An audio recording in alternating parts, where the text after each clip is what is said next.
Hello, everybody, and welcome to the Unreal Studio webinar for developing large urban designs in VR. My name is Daryl Obert, and I will be your host today, along with David Weir-McCall from the design firm Callison RTKL. In this webinar, I'm going to interview David, and we'll get a pretty good understanding of how they're solving the problems of working with master plan scale environments. He's going to touch on 4 key topics in the actual application. So using Datasmith to migrate data cleanly over from the architectural programs, working with master plan scale environments can be super challenging. So David's going to share with us a few of his tips and tricks on handling that massive amount of data. We'll also talk about animation and using that to bring life to your stories. And finally, David will discuss some of the challenges that you have when trying to navigate people through VR in master plan scale environments. So super cool stuff. Before we begin, I want to give you a bit of history about Epic Games and the Unreal Engine. So Epic Games obviously has been around for quite a while. We've had a lot of success. You might have heard of Fortnite, so that's all on the publishing side. But we also provide the engine to many other third-party game manufacturers, as well as enterprise customers like yourselves. There's been 7 million downloads of the actual Unreal editor. So that's 7 million people that are using Unreal Engine to tell their stories. Super, super cool.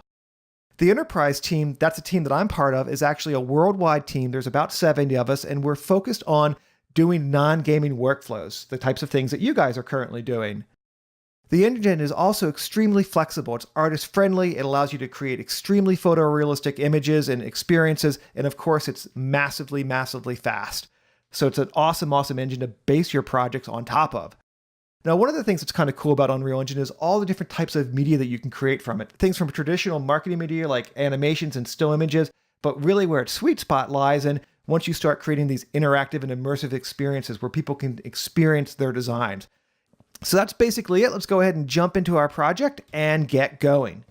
All right, so here we are hanging out with David. David, thank you so much for taking the time to take some questions from me and to share with us your experiences working with Unreal Engine and the type of work that you guys are doing. It's pretty awesome. We saw you at AU as well as the keynote that was done at the Build event in London recently, and everyone loved it. So we wanted to try to get this to a larger audience and get it out here in a form of a webinar. So thank you so much for your time. Not at all. I'm very excited about this, and I was equally excited about London and AU. So bring it on. This is going to be great. So first thing, like what brought you into Unreal? What's your background and where your mindset kind of coming from? Well, so my story is very interesting in the sense that I actually work within an architectural design office called Callison RTKL. And obviously we jump into new design technologies as a way of enhancing the design workflow and the client integration. So whenever we started hearing about VR, this was something that we were really, really passionate about. You know, it was a great way to kind of bring our models and our designs in front of the client in ways which they've never seen before. But what we started experiencing as we were using these tools and these softwares was we were starting to get a little bit of limitations in what we could achieve. We were coming up against, either not great client engagement or just kind of this gap in technology or understanding of the projects or master plan. So the softwares that were available for integration with our architectural models and VR just weren't really up to what we were looking for. And that's when it kind of hit us that what we really need is we needed to actually create an experience, and we needed to a game almost, which is then when we were like, well, why don't we actually just start looking at gaming engines? Good because choice. Gaming engines, I like it. You can so gaming engines, you can essentially program whatever you want. It's your imagination is the limit, which is something which I've always loved. And I used to play computer games whenever I was younger, and it was a phenomenal thing to kind of see. There's information box, there's save points, there's character selections, there's all these things which you could just program into it. So what we do is we started digging into this, and we actually kind of use it now as a way of enhancing the design workflow, and actually use it as a way of bringing the client in ways even more advanced than before, giving them more control, giving us more control, and the benefits are just backwards and forwards. That's awesome. So did you have any experience like doing visualizations before? Were you guys using like a traditional Max V-Ray workflow? Where were you guys, how were you communicating with your customers prior to using engines to help you?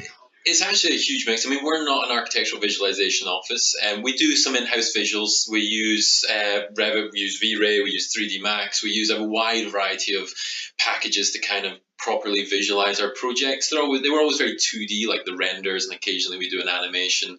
So there's a little bit of background history in the visualization sense, but again, I am coming from a background where I'm not an architectural visualization expert. I am not a game developer.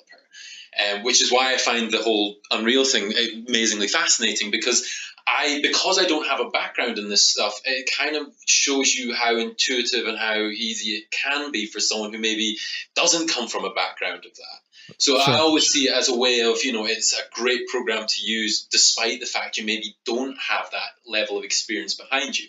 But in saying that, what we have and the little experience I do have in visualization, of course, has actually helped, and the little experience I've had in games have actually helped in the process of developing using Unreal as a tool. Sure. So why don't you give a little bit of background about the company? Because I mean, it's a big international firm. You guys have offices all over. You get to live in one of the greatest places in the world. Why don't you share a little bit about the company and the kind of the size and the scope of the projects that you're working on? Love to. I mean, so I work with a company called Culling Distances. It's a global company. We have offices all around the world. It's predominantly an American company, but we have offices over in the UK. We've got them in the Middle East. We've got them over in Asia, and I actually come from the Dubai office. This is Dubai, where we're at now. It's nighttime. It's very warm. But being here in Dubai is really what makes my sort of journey within Unreal quite exciting. Because as a firm, we cover a wide variety of disciplines. We do interior designs, we do residential, we do hospitality, we do shopping entertainment district. So whenever we're kind of looking at these projects, they're very big and they're very grand. But whenever we look at them in Dubai, they are some of the world's largest. I mean, these things are just of epic proportions and epic sizes, which is one of the kind of reasons that we started using Unreal. Another reason that we started using Unreal was because we were kind of looking at how is it you bring these large urban master plans into a gaming engine. I mean, some of these are kilometers wide, some of these are city scale, and that's a huge amount of information that you're trying to translate in and adapt and edit and change. So coming from Dubai, I got this very unique experience of working with some of the world's largest projects. We've got, I think, one which is about 10.8 million square meters, called Wow. Dubai Hills Estate. We've got Dubai Creek Harbour, which is 5.2, I think, million square meters.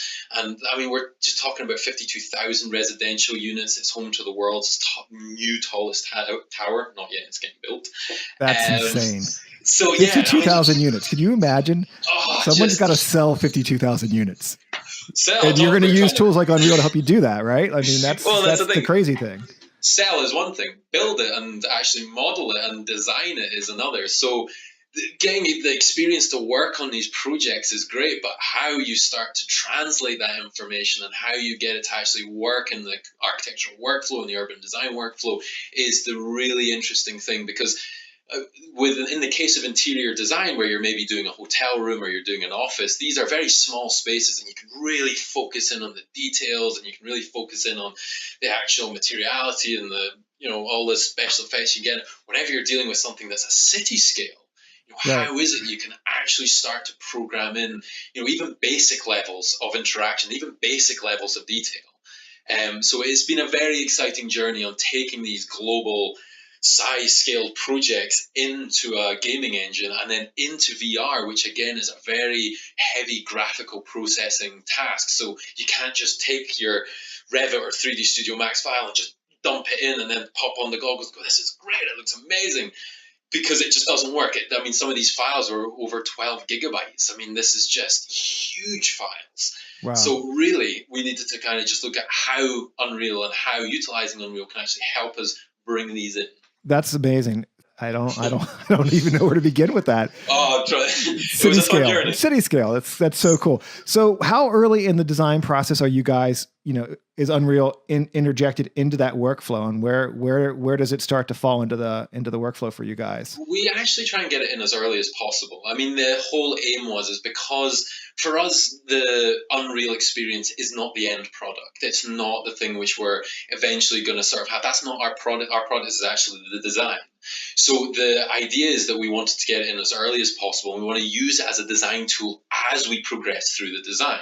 And whether or not we're talking about simple massing, that we just want to see the size and scale between two buildings or the size of an atrium, we really want to get it in there as soon as possible. And because of the tools which are available to us with Unreal, it then allows us to update these models really quickly as the design progresses and as the design goes on, to actually then evolve the design through Unreal very, very quickly. So it's not about creating the final product. It's about creating a tool which we can use all the way through the design process. So we can get the client involved there earlier. We can get our design teams involved earlier. We can get everyone in on it earlier.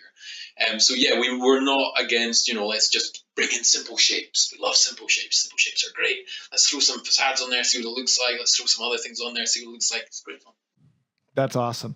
So what are the main things when you're looking at an Unreal project that you're thinking about? These are the things that we're going to be concerned with, or these are kind of over your experience, kind of the sticking points that you found, and what are the main topics that you want to talk about today? So, whenever we're looking to use Unreal for a start, we usually try and focus in on three areas. We're looking at the client engagement side of it. So how is it that we can better interact with our clients and really get them focused in on the design? We're looking at exploring design options and design changes within the actual project itself. And we're also looking at data visualization as well, because our designs are now being highly driven by the data which we input into it. And again, we want that to be visual, and we want that to be controlled. But the big kind of problems and the big kind of issues that we had whenever we were really trying to bring this into Unreal really broke down into maybe 4 different categories. We're looking at how is it that we can migrate our projects from our current architectural workflow into a gaming engine? What does that look like? How do we make that smooth so it's not like we're crashing in and kind of introducing this whole new program, a whole new experience that people don't like interruptions to workflows. So that was priority number 1. And then we're looking at the optimization, because these files, as we discussed earlier, they're huge, they're massive, they're far too big to deal with. So how is it that we can actually optimize these size models to actually work within the gaming engine very quickly and very easily?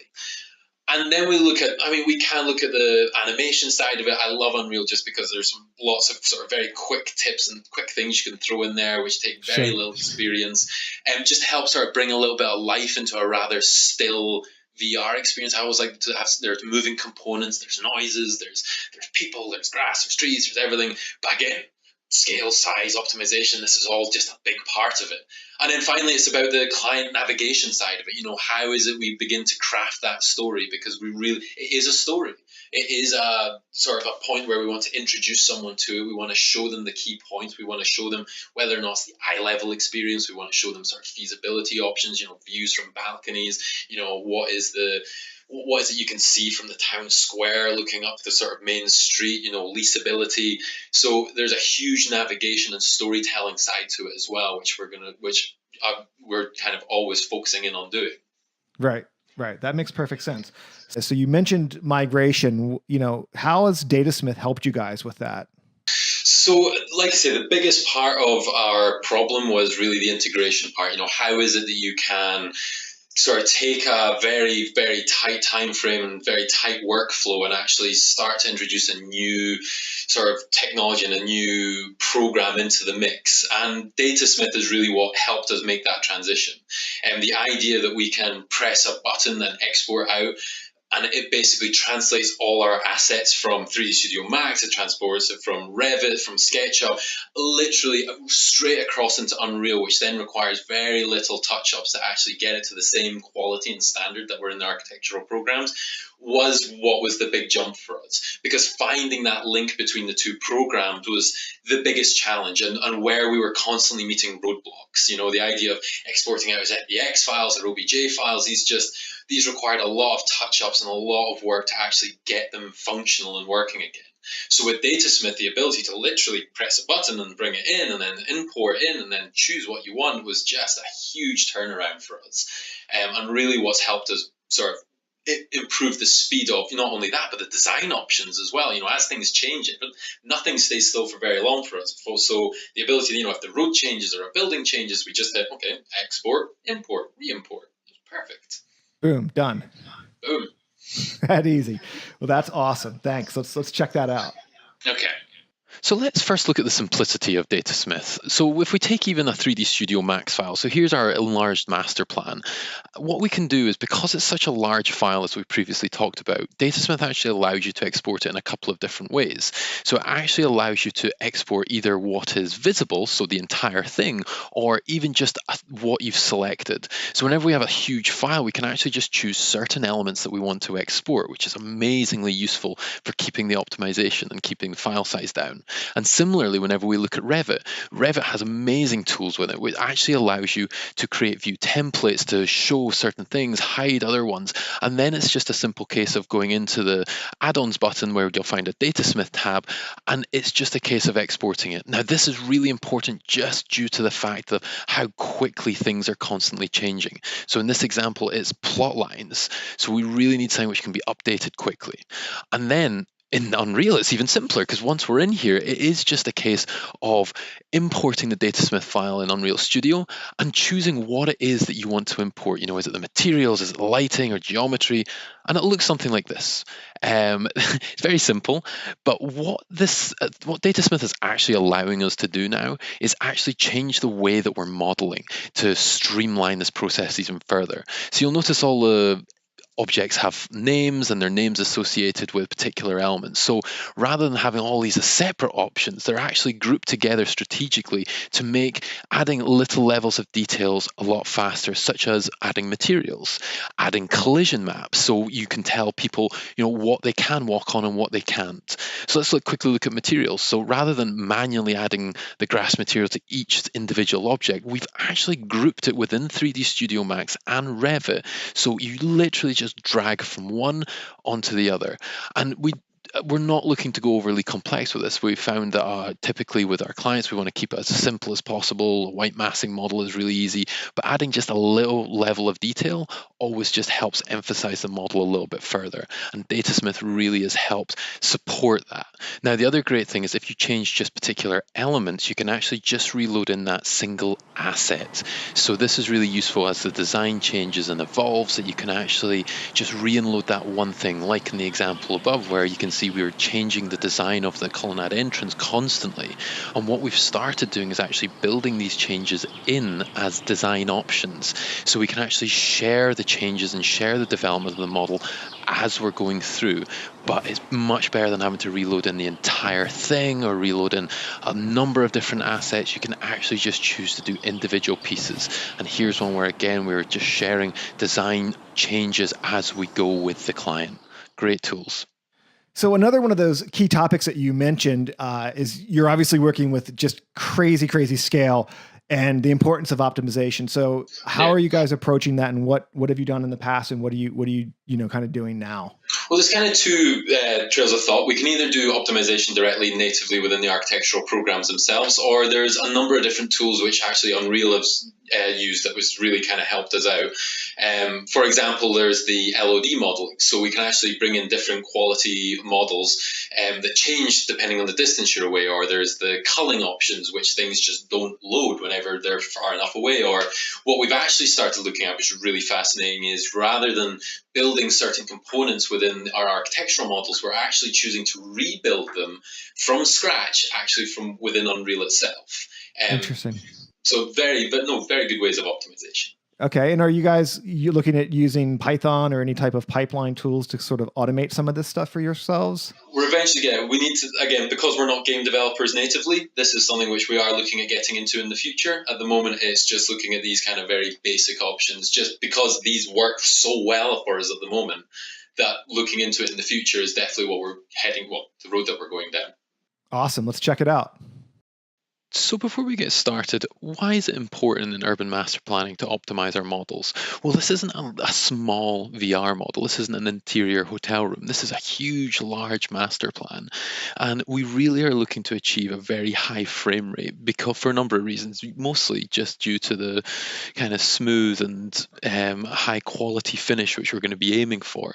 We really don't want our frames per second being anything lower than sort of 80 or 90. Now, this is a model that's freshly introduced from Datasmith, and we're hitting the high hundreds.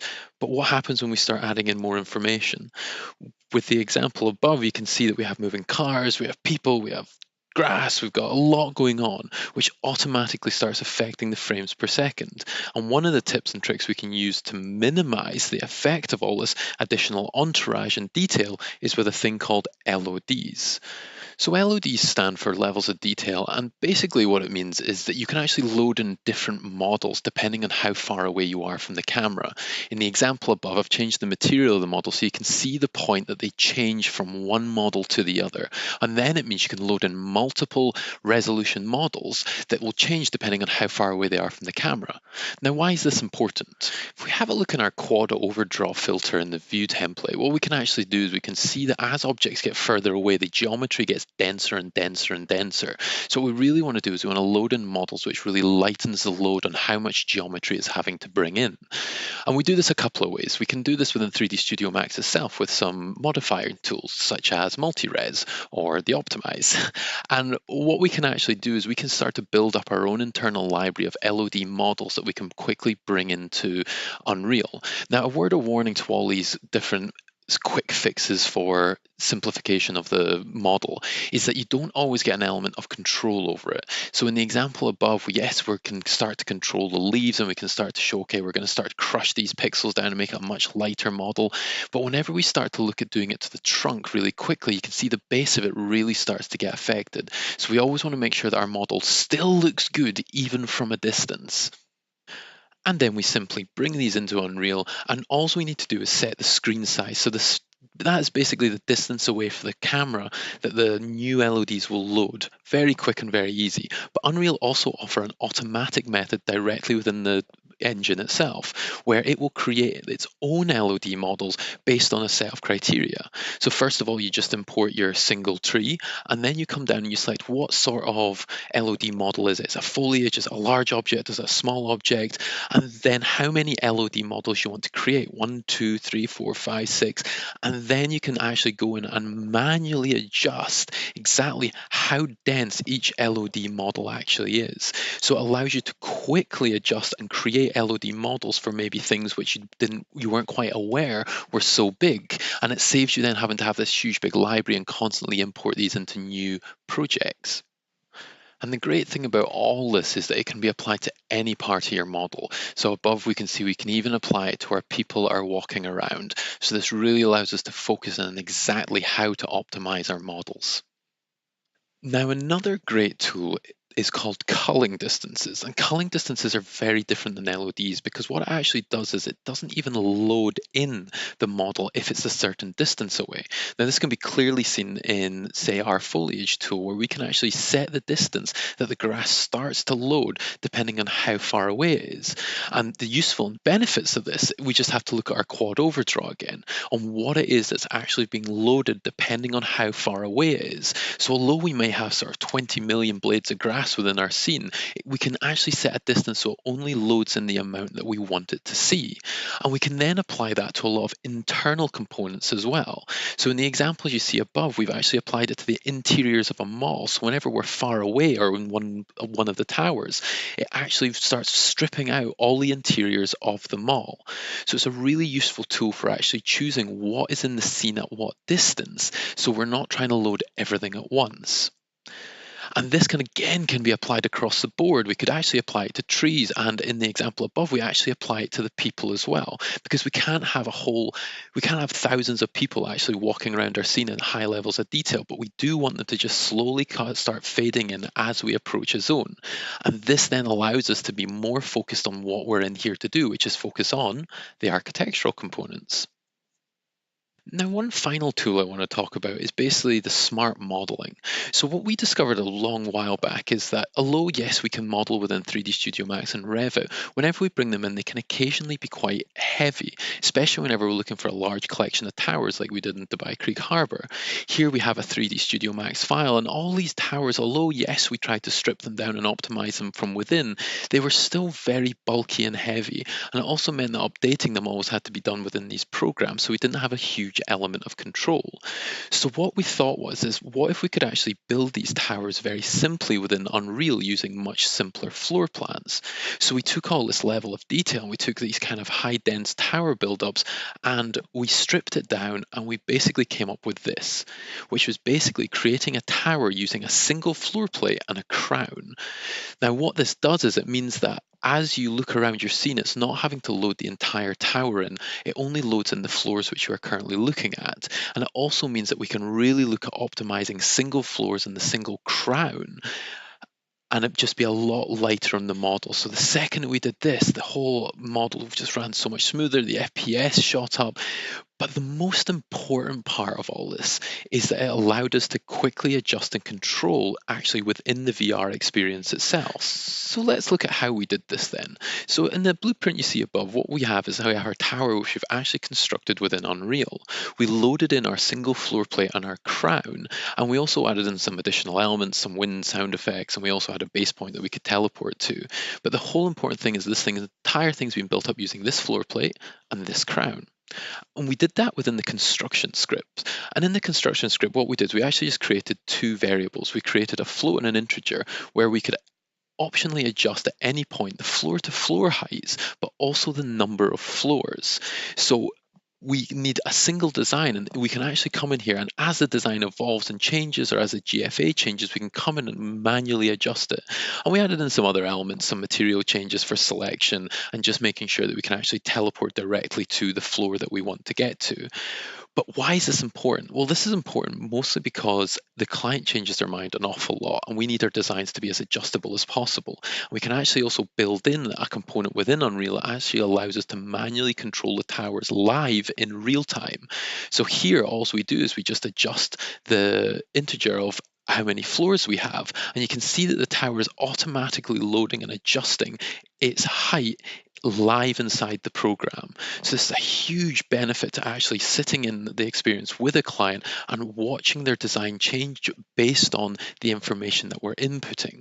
So we can make it very big, or we can make it very small, but we do this with a number of our towers around the site to give us the flexibility, which we can also do based on its rotation, based on its footprint size, whatever variables we want. And of course, there's many other ways you could do it. These are just the main ones that we felt have had a direct impact really quickly on our models. Whether or not it's just building it yourself within Unreal using simple scripts, or whether or not it's just loading in a couple of LOD models, or telling it not to load in certain elements of it. And what you'll notice from all this is that your frame rate will just shoot through the roof because it has far less information to deal with than what we had originally, which is really important with urban master planning. All right, so we're back. That's awesome. So you've solved the problem. You've got a city in Unreal now. Good job. That's big. crazy. So once you get your data in here, where do you go from here? What are you thinking about from here? Well, at the moment, what we actually have is we have this great model, again, to whatever level of detail you want, currently sitting in Unreal, and you can see it in VR. But what I really kind of wanted to push the bounds on is, actually utilizing the gaming engine and actually having animated elements within there. It's great kind of understanding the scale and size of something, but you can't really start to appreciate that without context, without entourage, without just actually utilizing Unreal for something. So we usually like to add an element of animation in somehow. And again, bearing in mind that I don't come from a background of, a prolific coder or a game developer, and I'm also an architectural visualization, how is it that I can quickly and easily introduce these animated elements into our model? So we looked at a number of different ways of doing it, and actually what gave us the most flexibility was actually just to do it ourselves and kind of build it up from scratch, because it gave us a much stronger element of control of what these things can do. So whenever we were looking at, for example, people, the last thing I wanted was to have still people, like people just standing still in the space. And why? Because that doesn't really utilize the gaming aspect. I mean, it just basically shows a sense of scale if someone's this big and the tower's that big. But what's this feel like whenever there's 600 people walking around? What's this feel like whenever there's people crossing the road? And we just needed to build that in a way that wasn't heavy, that didn't affect the optimization. And this is similar with landscaping as well. I mean, we have some amazing sort of assets on both the Unreal marketplace and other companies working on these amazingly high res detailed trees and grass. But whenever you're dealing with the size of scale that we are, I mean, this is it's not what's important to us. What's important to us is the architectural design, not winning the award for the world's most realistic tree and grass.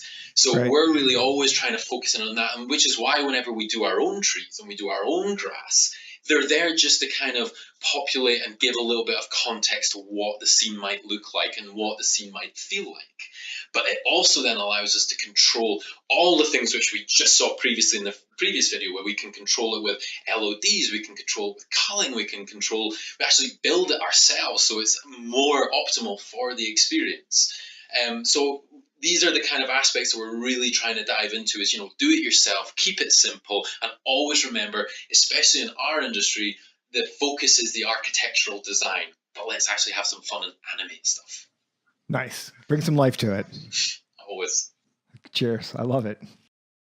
So with so many good VR platforms out there where you can just take your model and instantly view it in a virtual environment, what is the big thing that we really wanted to do? It was really to kind of start bringing the scene to life and looking at ways that we can actually make the scene feel more realistic. So we looked at a number of different aspects. We looked at landscaping, we looked at cars, we looked at people, simple elements just to give it a sense of life. At the same time, we also felt it was very important because despite the fact that VR is a great tool for understanding size and scale, until you have something to compare that size and scale to, it's not quite clear. So we found by having people in there really helped. So starting with people, we really just kind of wanted to make the scene come alive. We wanted it to seem more active. And we worked with some very high-res 3D people and companies, one called Anima, where you could literally populate your scene. The downside is this took a lot of time. And I've got better things to spend my time on than telling people where they need to walk. The other bit of feedback we got from this was that, well, to put it simply, they look a little bit scary. Their attempts at realism are great, but they're just not quite there yet. And at the same time, we found that people were spending way too much time looking at the people than they were at the actual architectural buildings. So what we did was we jumped out of this and we actually jumped back into Unreal's native third-person format. And again, they have these great templates where they had these kind of robot creatures walking around, which was fantastic, apart from the fact it kind of made it feel like we were part of some sci-fi fantasy. So we created Eric. Eric is he's a lovely man. We spent a lot of time putting him together for a number of reasons. We saw earlier on that if we create our own people, we can actually add our own LOD levels, so we can actually control the level of quality. We can also add skin to him, but at the same time, we really want the focus to stay on the buildings and not the actual people themselves. So we often opt to not actually have any skin on them and just have them as white massing people, because what that does is it allows us to actually keep the focus on the architecture itself. So it actually allows us to make sure that that is not being obstructed. At the same time, it also allows us to then still achieve the size and scale thing that we said was so important earlier on. And what was great is the Unreal template actually provides you with everything you need. So despite the fact that I am not an animator and despite the fact that I had little to no knowledge in how to actually build one of these, the basics were there for us to work with, where you can control a number of different things about the base template itself, including walking speed, including, jumps and crouching. And we didn't want to go overboard. We really just wanted to keep it as simple as possible. But the other thing which is different with Eric is the fact that a lot of these other companies, you had to program them on routes. And what we didn't want to do is have to actually make these routes. I wanted Eric to walk around quite natively. So we wrote a very simple script which basically told Eric that he can pick a random place in a diameter of 2,000 meters and just walk there for maybe 10 seconds and then pick somewhere else.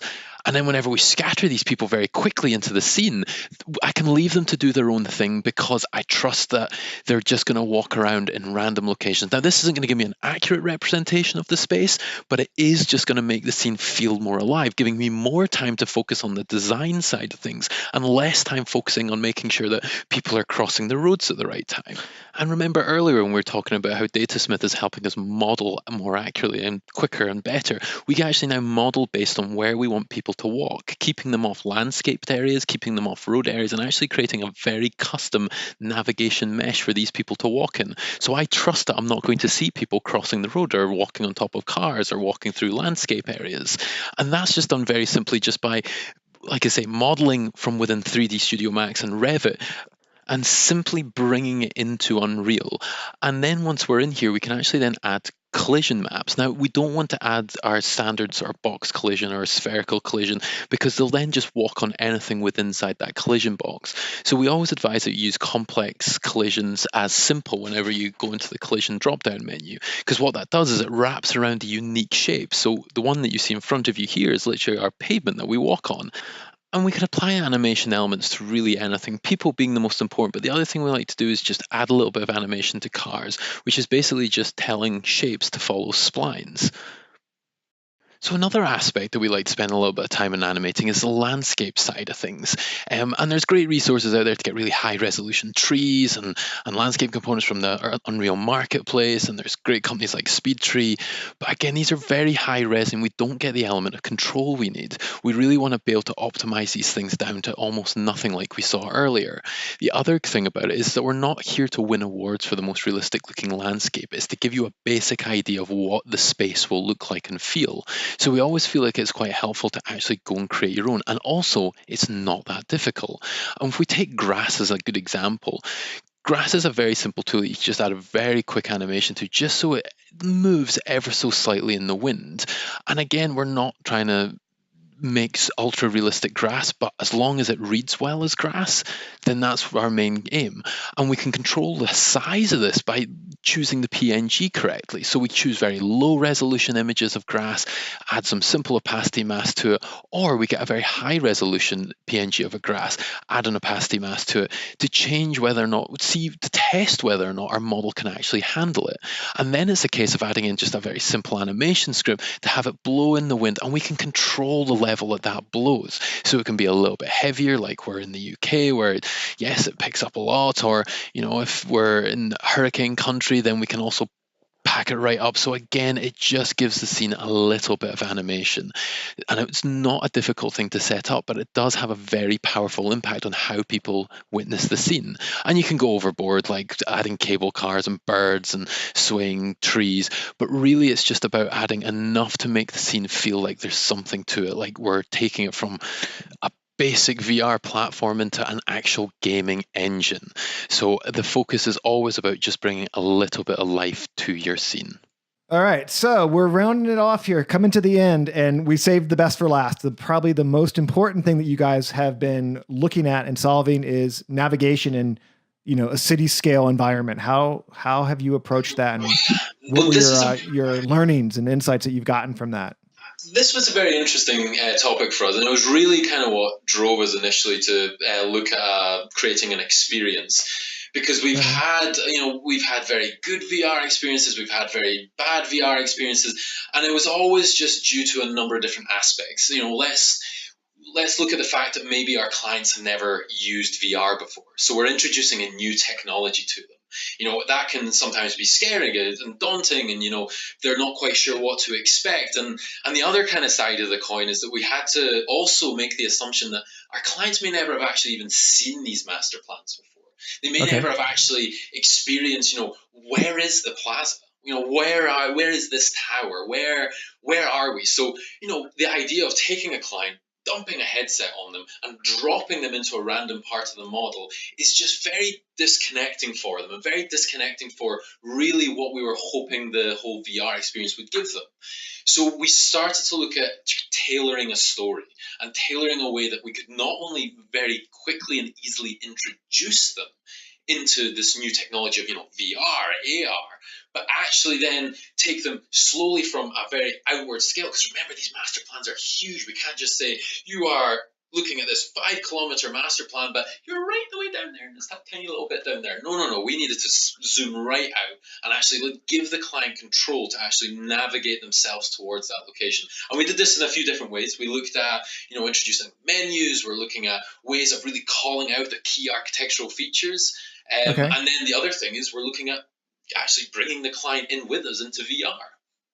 That's amazing. So you mentioned bringing your client into VR, and that's something that obviously at Epic we're also very, very interested in, and we've been working on things like the multi-user template. I know you just started using that. Can you share your insights on how that's going and what that's going to potentially do for you guys? Well, I mean, imagine this. What we've been doing previously is it's been a very one-person interaction into the VR space, which has been great for us, and it's actually worked very well. But what's always troubling, and anyone who's used VR, anyone out there who's actually put their client into a VR experience, there's always this kind of thing where you're trying to get them to look at something or do something, and you're trying to talk to them and get them to go in that direction. So there's always this disconnection between reality and virtual reality. Right. So the introduction of this multi-user template where I can actually be in there at the same time, point at things and actually help tell that story. And the great thing is I don't even need to be in the same room as them. I can be halfway across the world. I could be sitting at home or sitting in the office as I am now and actually go, well, okay, let's actually go and have a look at this experience. So we're using it as this kind of bridgeway to actually be more involved in the experience itself. So we've looked at setting up, but now we actually want to be in there with them. We want to help them through and actually make it more of a dialogue backwards and forwards. So the multi-user template makes that very quick and it makes it very easy. You take existing levels you've created and you throw it in very quickly, you export it out, and suddenly you have this level that you can actually both explore without any prior knowledge or any prior coding experience of actually having this, which is really what we love because, again, we're architects. It's magic. It's magical. You need that. Awesome. So let's check out some examples of what you guys have done with navigation and share some of that with the users here.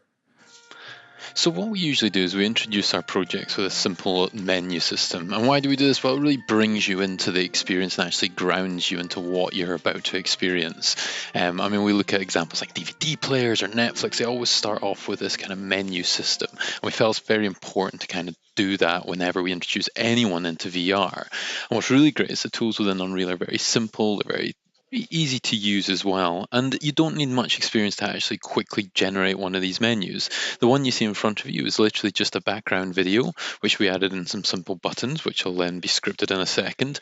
And we went a little bit more fancy than maybe we needed to. We added in some animation fades, so it actually reacted like a proper video. But you can make this as simple or as complex as you want. We also did a little bit of a fade out, and we had a video which we kind of laid into the background. So whenever we look at actually coding this, again, coming from a background of architecture rather than gaming, it was amazingly straightforward. We basically just play the video, play the background music, and then tell it exactly what each button does, whether or not it's then slowly activating the fade out option, fading out the music, waiting a couple of seconds, and then opening up our level. And then that's it. That's all the amount of code you need to generate one of these menus. So that introduces them to the technology and really grounds them in the experience. But again, what if they've never used or seen the master plan before? So we looked at actually creating a quick zone selection menu. We tried to make it as interactive as possible. And we used kind of, just very simple navigation tips, something click on it and it glows. It usually means you can do something with it. And it basically then just drops you to the zone that you've just selected. Now, why is this important? It actually gives control back to the client. It actually allows them to choose what they want to see. But what Unreal's very good at, and which we'll see in just a second, is that I can program exactly where they land in each zone, which means I'm actually controlling the experience but giving the reins to the client. And this is a really important thing, rather than you dropping them where you think they need to be and them just kind of jumping on for the ride. You're actually allowing them to make their own decisions, and it also allows them to do it whenever you're not even there, but they're still seeing exactly what we want to see. So on the screen you can kind of just see the menu setup for this. It's very simple. It's exactly what we've just seen. We've just done a couple of extra things, like we've changed the buttons so they glow whenever you hover over them. We added a PNG for that, and we added some noise sound effects so they actually know whenever they're hovering over something as well. And then it really is just a case of some simple scripts. Now this looks complex, but it's really not. It's a similar concept.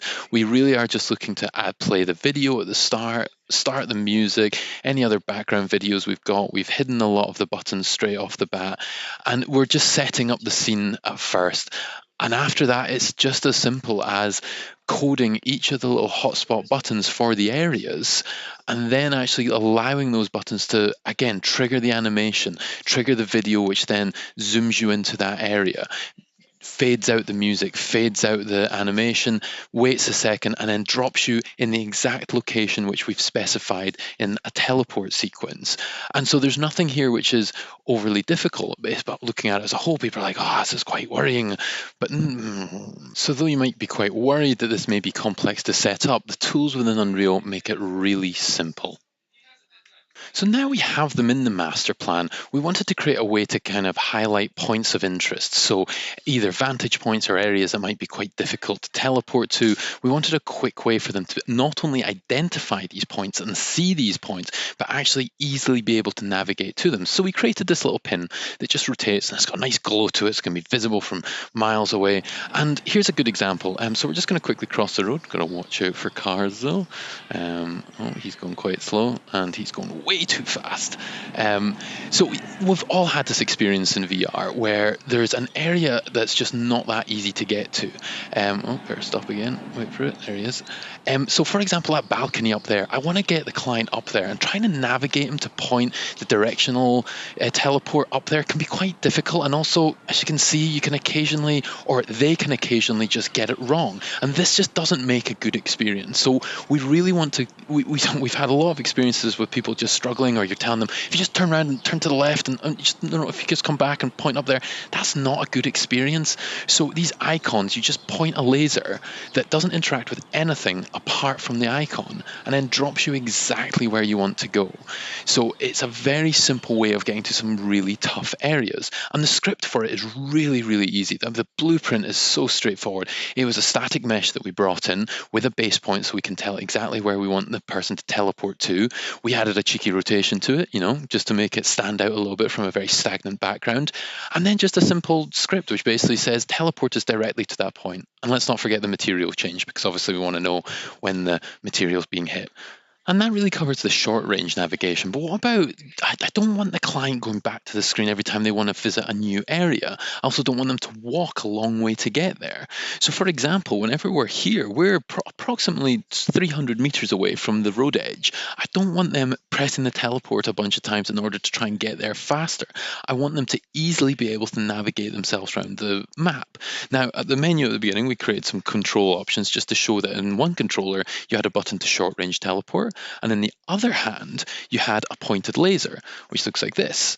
Now, this laser interacts with nothing until it hits a point of interest or an architectural feature that we want to draw attention to, like the colonnade entrances. And really, the glowing lets you know that it's interactive in some way. And if I let go, I teleport exactly where I want the client to be, which is in front of it, facing the right direction as well. So whenever we're looking around here, and watch out for the car. Whenever we're looking around here, it always drops me in the perfect place. Now, with towers, this is very interesting. Rather than trying to get them to teleport to a particular floor, you literally, the entire thing acts as a beacon to take you to the floor I want them to be on, a floor which is important to sort of show the value of it, the feasibility of it. So again, we're giving control to the client, but at the same time, they're still seeing exactly what I want to see. So again, we like to turn around for the big impact of, ooh, look how tall it is. But either way, it just creates a very easy way to navigate around your map. Again, this is done exactly the same way that the beacon was done. We created a base, and we basically threw that base into our tower blueprint we saw earlier, and we just basically wrote that simple script that says once we release the trigger and it's glowing, then it'll take us directly there. There's the material change to make sure that it glows whenever the laser's hovering over it. And there we go. There's the teleport directly to the base point, which we've added into the scene. So really, really simple ways of navigation. So the last feature I want to talk about is the multi-user template, which is part of the newest Unreal Studio package. And it goes alongside our product viewer. And what it does is it actually allows us to have multiple users in the same environment without any background knowledge in coding or setting up networks or hosting servers. And we've already done all the hard work. We've created this amazing model. It's great, the experience. And all we need to do is drop that into this new template, there's a couple of other additional steps. We obviously want to make sure that we have some player starts. So we have multiple people coming in. Let's have multiple player starts. And the other great thing is that there's also this new bookmark tool where it actually allows you to set points of interest, which the user can then jump around the master plan in. And the last thing is actually creating the user interface, which we've seen before, which is great. We love menus. And this is just a simple case of updating it based on the project you're in. And then all the hard work's actually done for you.